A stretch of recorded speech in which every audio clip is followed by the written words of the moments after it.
All right, here we go with the sugar.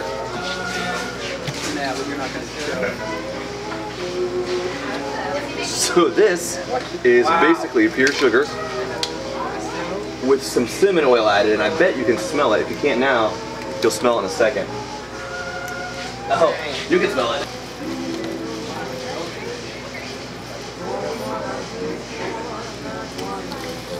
Yeah, for some reason, blue is what you want to add if you want to do burgundy or cinnamon, just like that, not that much blue. And then pretty good. So this sugar right here, it's over 300 degrees when we poured it out. You can see it doesn't look too hot until he starts stirring in the color. Then you can see it instantly boiling and food coloring out of the sugar.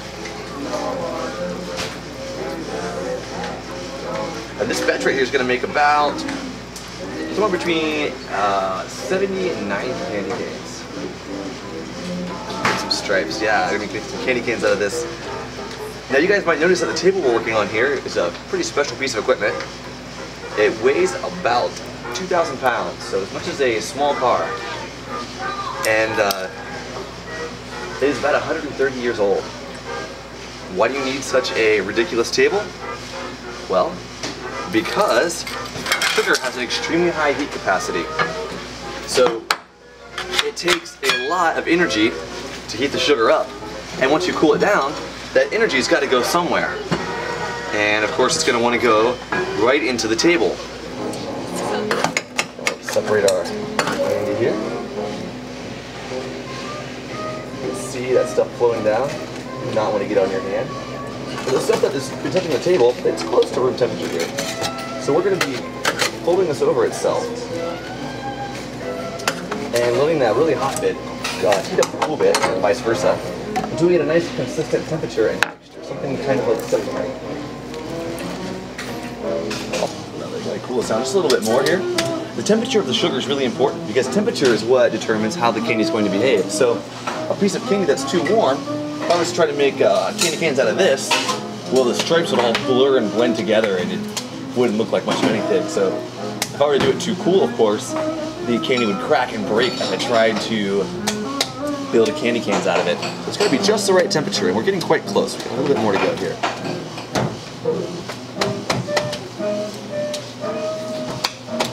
All right, that's looking pretty good. We'll take that over here to our heating table. This table is also a special piece of equipment. It's kind of like the opposite of this table. It is really light, really new. We just built it a couple years ago, and it is built to keep the candy from cooling down too quickly. So it's got a heating element that keeps the table at about 200 degrees. And right now, the sugar is a lot hotter. So it's just kind of like a pause button. Over here. And I've got this big amber piece of sugar. Now, we're gonna want a nice bright white as the middle of our candy cane. You guys have any idea why we want a burgundy candy cane to be white in the middle? Well, we want the color to really pop. And if the inside's white, the light's gotta shine through the burgundy, bounce off the white, and shine back to the burgundy. So it's gonna make it kind of extra bold and really pop. That's the same principle they use when they paint most modern cars. The base coat of pearl white and then color over top of it.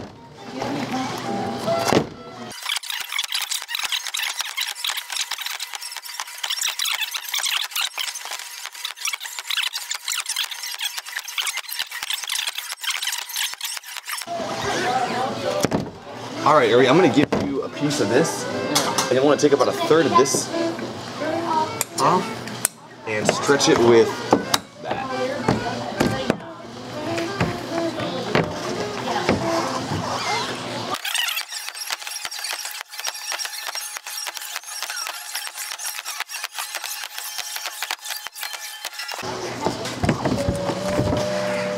All right, very nice. That's looking about perfect. And Ari's is done in just a second, so we'll start on making the stripes. Because what's a candy cane without its stripes? Yeah, nothing. Wouldn't even exist. So we're gonna make the classic stripe pattern on this. We're gonna do one thick stripe, and we're gonna make 3 thin stripes as well.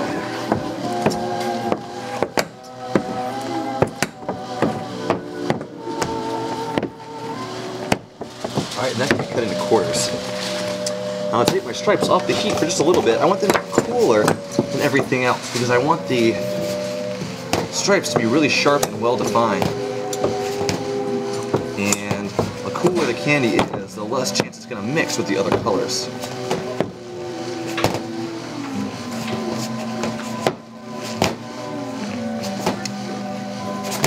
It's cooling down very nice. So as I'm getting the dark stripes ready, or he's working on the white stripes, or the lighter stripes rather, you can tell I'm using peppermint here. There we go. Lovely, so he's got them ready for me just as I get those pieces cooled down.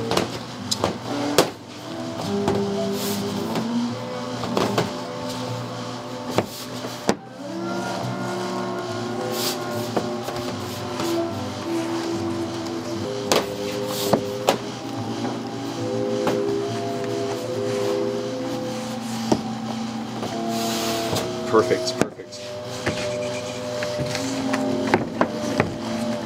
Yeah, it looks really nice. We got 4 beautiful stripes there. However, any candy cane worth its salt's got to have a few more than just 4 stripes. So we're going to do a little bit of multiplication here. Because we want about 8 stripes. I'm going to grab the other end there. We'll just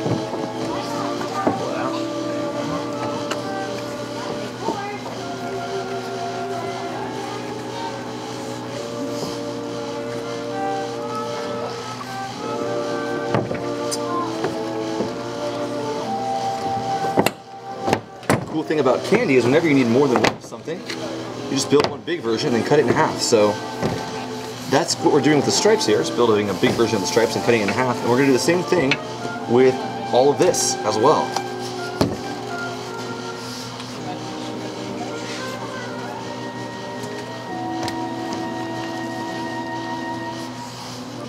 £8 pounds of candy here. We've got to get it shrunk down into something a little bit more manageable. Pull this into from a log to kind of a rope.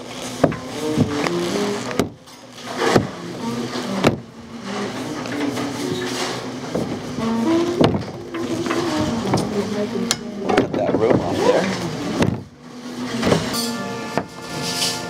All you gotta do is just draw out a rope, give it a spiral, give it a hook, and that's how you make a candy cane. I'll show you, see, like how it's made. And I've never seen anybody do ice cream certainly. Thank you. There's not a lot of places in the U.S. that you can just come and watch candy get made like this. It's very rare. Salmon. Pure salmon. Oh God, that's good. That is fantastic. It's better when it's warm. It really is.